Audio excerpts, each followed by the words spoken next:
You know what, guys? Sometimes you make a podcast where you bring up issues about your school, and then you realize that a lot of the things you said were easily answered or wrong, and so you spend half of a podcast correcting and taking back what you said before. Welcome to this podcast, because that's what we're doing. Welcome to Bursting the Bubble. I'm your host, Michael Lanier. And I'm your other host, Josh Chapman. Welcome to episode 2.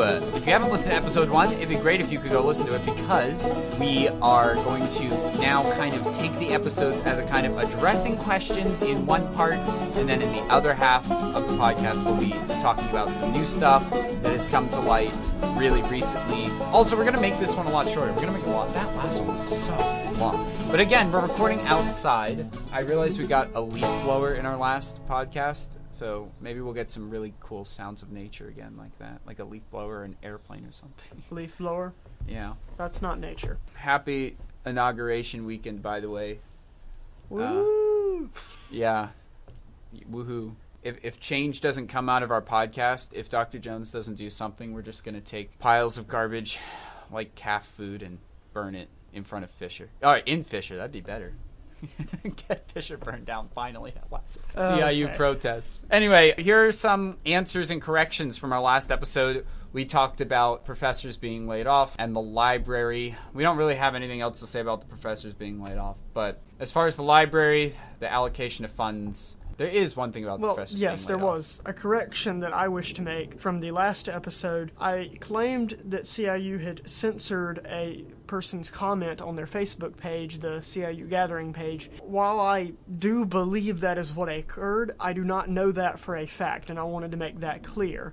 But the larger issue still remains, is that I was seeking information that a student, or I'm not even sure it was a student, but a person posted of their own will on Facebook. I was seeking information that CIU did not disclose to me that I felt I needed to know, and they never did disclose that information. But I do not know that they censored that for sure. Yeah. So want to so make that it could clear. be that the student, the or student was just may like, have wow, removed the I post. was an idiot and took it down. Yeah, because the information about which professors were let go was tied. It was actually a comment on a post saying that no prayer and consideration went into the professors who were let go. So I can see why maybe that person thought better of it and removed it, but I still believe the likelihood is that whoever moderates the page did not see that as appropriate and removed it. But that is just my opinion. Yeah. So CIU, we're not saying that you censor people. We're not saying that you don't, but we're not saying that you do either. So what is it? Innocent until proven guilty. Exactly. Yeah, also, the library. We were asking last time why we don't have enough books for our subjects when everyone takes it, like hermeneutics class or some of the E&Es or whatever else.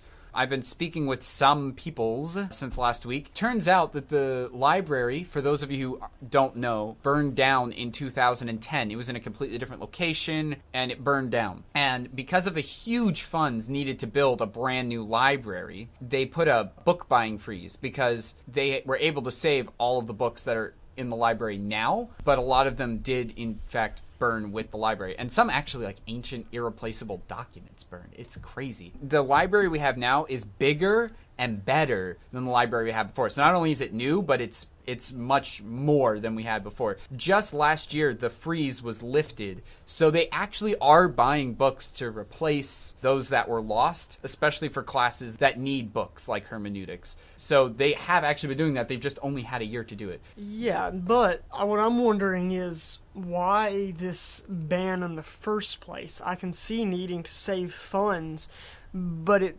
definitely seems to me that there are other areas, non-essential areas, in which you could have taken funds from, but not buying books for 5 years. I mean, okay, maybe they're finally doing something about this. We've been talking about it, and maybe they're finally going to buy books. But first of all, why not tell people that this is the reason? Why keep that hidden? That's not public knowledge. Yeah. We certainly didn't know it until the librarians recently. knew it, and I guess they would have told us if we asked, but we didn't really know to ask. Well, yes, and perhaps we've gone to the wrong people, but there are people who have written administration we about addressed the that in the book last episode. issue. So what I'm wondering here is, why didn't they find that information out in response? Or did administration simply say, thank you for the letter, and they never really did anything? I don't know that for a fact that happened, but I do know that the conversations, the people who sent these letters in, the conversations I've had with them, I haven't heard about the outcomes. Since seeing them, they've not mentioned that anything came of their writing letters to administration about it. So I can only assume that nothing came of it. I could be wrong there, but I'm fairly certain these people would have told me, given they told me in the first place. They would have told me if something came of it. So I'm left wondering, okay, why then did we have to learn about this book ban from another student rather than administration itself? It seems like something that would probably be pertinent information to alleviate students' frustrations about why there aren't enough books. Right, and we did address that in the last episode, how there was a letter written and all that stuff, at least one, and I'm sure we're not the first people to ask about this. Also, apparently the allocation of funds thing, like where funds get sent and stuff, is something that Student Senate has just not pushed, but people have been asking about for quite some time. So, I don't know, maybe Student Senate should kind of ask about this. That's kind of an important thing. Well, I mean, they do things that the student body likes, but I mean, no slam on Student Senate. I mean, they're doing a fine job at what they're doing. Everybody loves new furniture in the student center and a new ping pong table, but I would argue there are greater issues here, and there are other things that students care about. Greater than ping pong? Yes, greater than ping pong.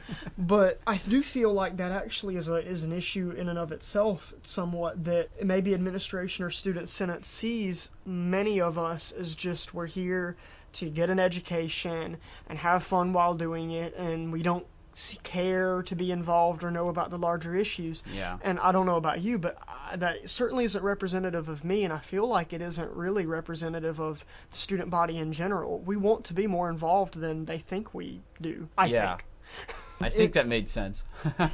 Yeah, but if that's true, then the way they sort of treat us and the way they make decisions and don't tell us things, that isn't okay. We need to know. We need to be informed and kept in the loop, because we do care. I will give them this much, that when we're talking about all these issues and administration keeps track of everything that happens at the school, all right, there's some things that they just slip their mind. And maybe in this instance, they're like, does everyone actually want to know about books in the library? And they probably just didn't even think it was important enough to address. Still, it'd be kind of nice when we ask, like when someone writes a letter saying, why are there no books in the library that I really, really need? Or why is there only 1 or 2 copies?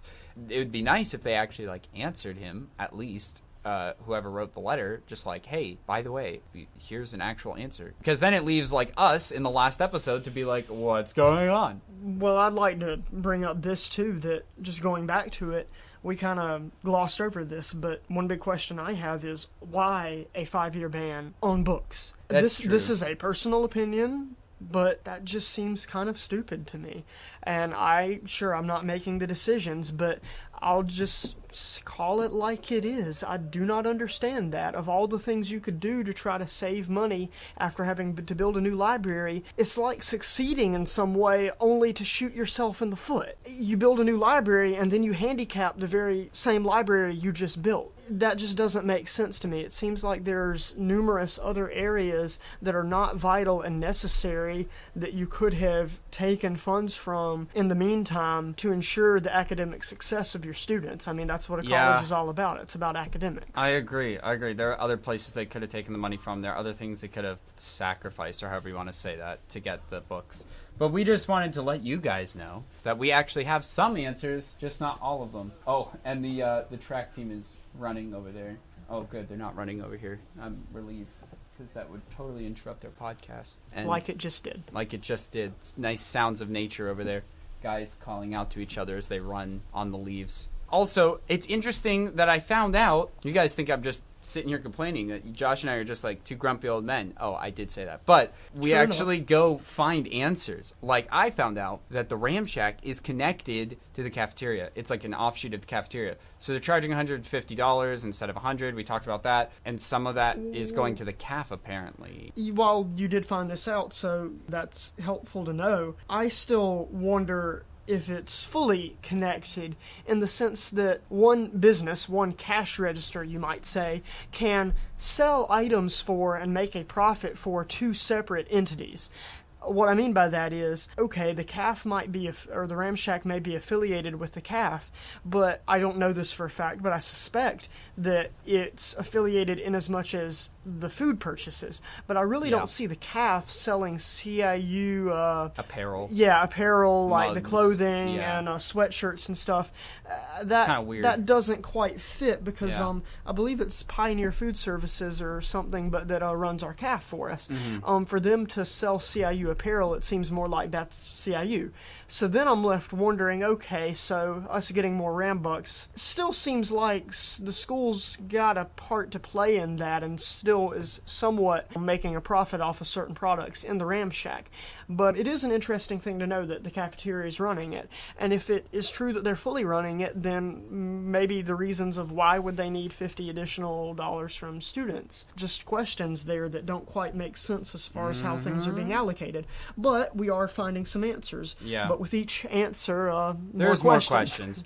And with that, I think we've pretty much wrapped up everything we can continue from last episode. So we're going to go to our song in the middle. And today's song comes from Dat Breadpan. Thank you, Dat. I think he's probably a rapper, guessing by his name.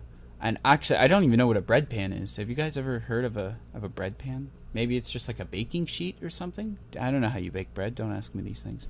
He sent us a song called Bad Writer. He sent a little note with it saying, I hope you enjoy a time of personal waltzing with God, who is essentially just a heavenly Prince Charming. Also, this song has a trigger warning attached. There might be trigger content in this song, so please be aware that unlike our last song, this does have a trigger warning on it, so be prepared for that. All right, let's give it a listen here. Dat Breadpan and Bad Writer.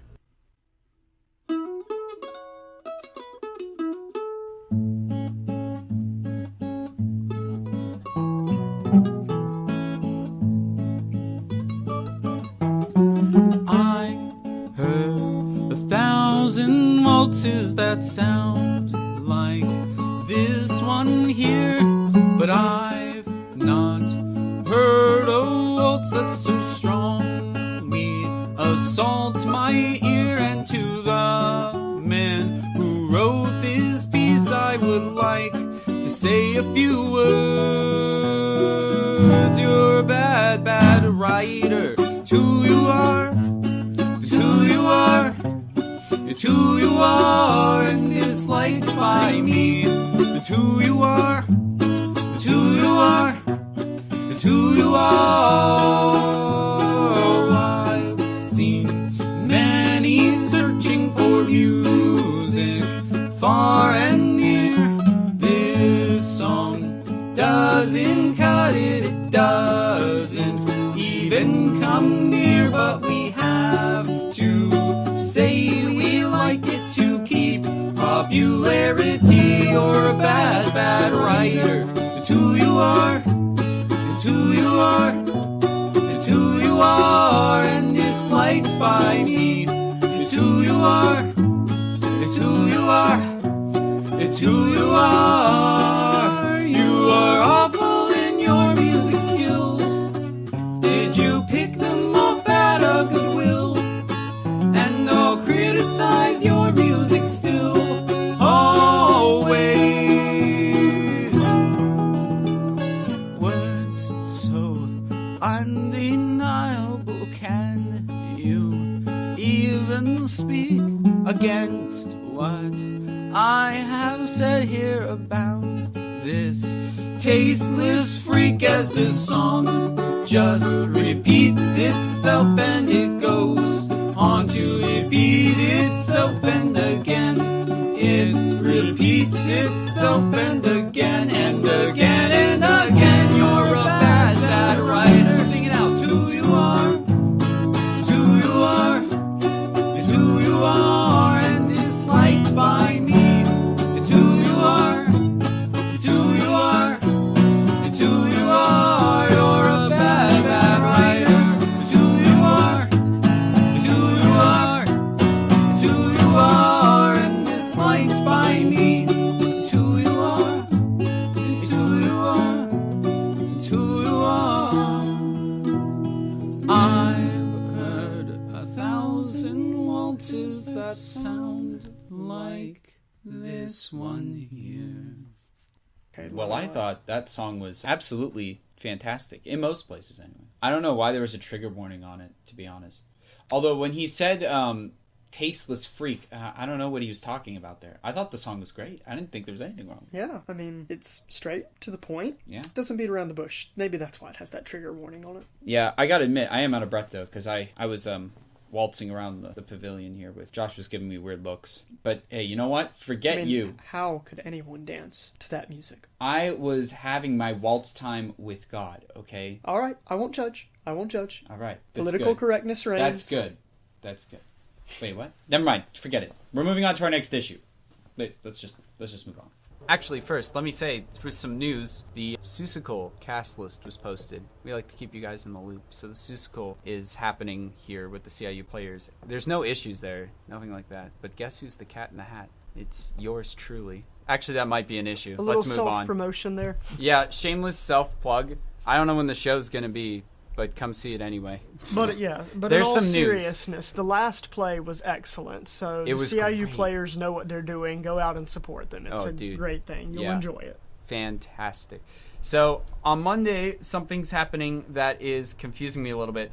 I'm getting news that there's some executive meeting happening on Monday. There were 3 professors called in that I know of, and one of them is a dean, for an all-day meeting with Dr. Jones. And it just kind of happened. He just asked them in the middle of this past week is when they even found out. So he didn't give them any notice. Because they're canceling classes. And they're for canceling this, their right? classes. And it's kind of fortunate for me because all 3 of those professors teach classes that I'm in. So I don't actually have any classes on Monday. That's kind of nice. Typically, we would do something like that for CIU Day, which is like a teacher work day for those of you who've been in public school before. It's where all the faculty and staff of CIU and Ben Lippen get together, have a big planning meeting, and they cancel classes for that day, and they call it CIU Day. This year, they're doing it on this coming week during prayer day, which I think is very clever. I was told by a professor it's because they can't get all of the faculty and staff together except on that one day, but I think it's just kind of clever that they're not canceling classes, they're just doing it on a prayer day. Just do it on a day where classes were already canceled. All that to say, this Monday meeting is not CIU Day, and all of the professors have been told is that it's a planning strategy evaluation type of meeting, but they really don't know what's going on. None of them actually know what they're going to be talking about. And on top of that, the professor who first broke the news to me only knew of him and this other professor who's the dean. The third professor that I found out about came later, so he might have even been asked later to join this meeting. So I don't know what's going on there. I don't know what they could be talking about. It's obviously not something we said because our podcast isn't popular or anything. Well, and I mean, it very well could be something harmless or anything, and, you know, this isn't necessarily us being alarmist. We're just talking of recent events that are happening, but, you know, it does stand that we can speculate, you know, what is this? And it has to be something serious to call professors from their classes in the middle of the semester and just be an impromptu kind of like, hey, planning meeting out of the blue, wondering, you know, what it could be about. But there's certainly been a lot of, I guess you might say, blows to the infrastructure of CIU recently. Yeah. So it comes as no surprise that there would be issues to talk about in the area of education and the professors and faculty. So wondering what's actually going on, I would have no idea. It's just strikes me as a little odd that they gave them such short notice and they scheduled it on a day they'd have to cancel their classes, in addition to the fact that they're doing it 2 days before CIU Day. So they're meeting with a smaller group of people, and it might be more than just these 3 professors and Dr. Jones. I have no idea. I haven't heard of anybody else, but neither have they.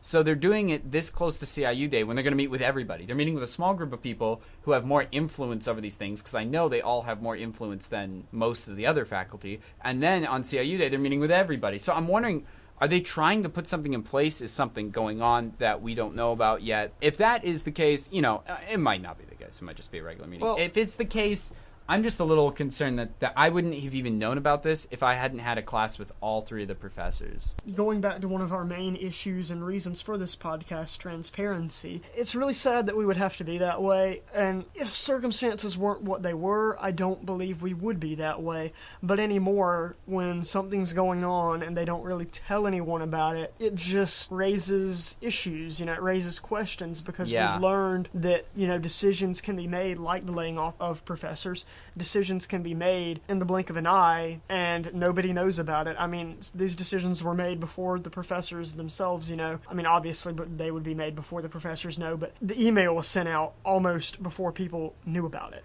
It's kind of like we're in a place now where we just realize how much we haven't been told, and we know how much we don't know. If I could say something here, just something I've been thinking, going back to that idea that administration may simply think that we aren't involved, we don't care in any way, and that we just want to be here for the education and have a good time, like I said earlier. This is just a suspicion, but if I'm correct about that they kind of view us as a whole like that, then what that would mean is that they don't feel the need to let us know about these kind of things. Yeah, and this time they're not even letting the professors know really about it. They obviously gave them some quick fix answer. It's a evaluation strategic planning meeting, which it may very well be, and it may be exactly what it is on the surface.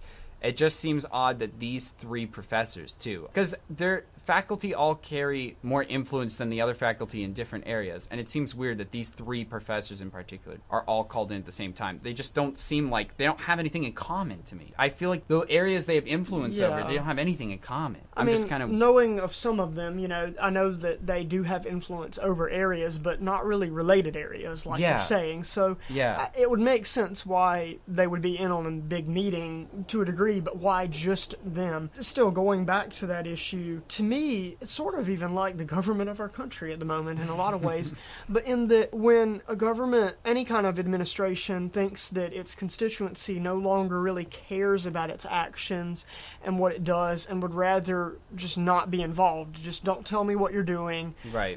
Much like our government now, you pay your taxes and you don't know where that money goes.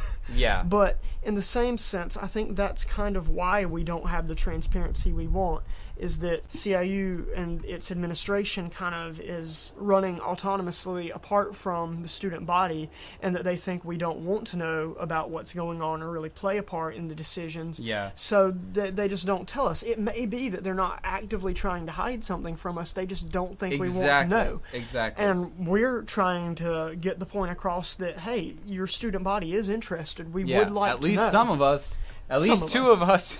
Some of us may not care, and that's all well and good. If you can just go through it and not have a care in the world, that's great. But for us, we're paying money and we'd like to know that it's being invested well. And that's what we were saying in the first episode. That's why we're making the whole podcast, because we care about the school. And with that, and with wind coming into the microphone making it sound like a buffalo stampede, there it is again, we're just gonna go to the credits.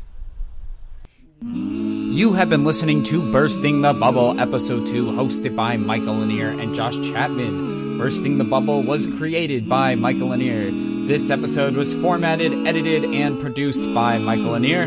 Our theme song is the Columbia Bible College Alma Mater, composed by Evangeline Kimber, arranged and performed by Michael Lanier. Our song in the middle was Bad Bad Writer by Dat Breadpan. Dat has informed me that he has waltz lessons available at an affordable price because he's not making any money from his music. So if you would like to take waltz lessons, you can waltz with God all day long. Please contact Dat Breadpan.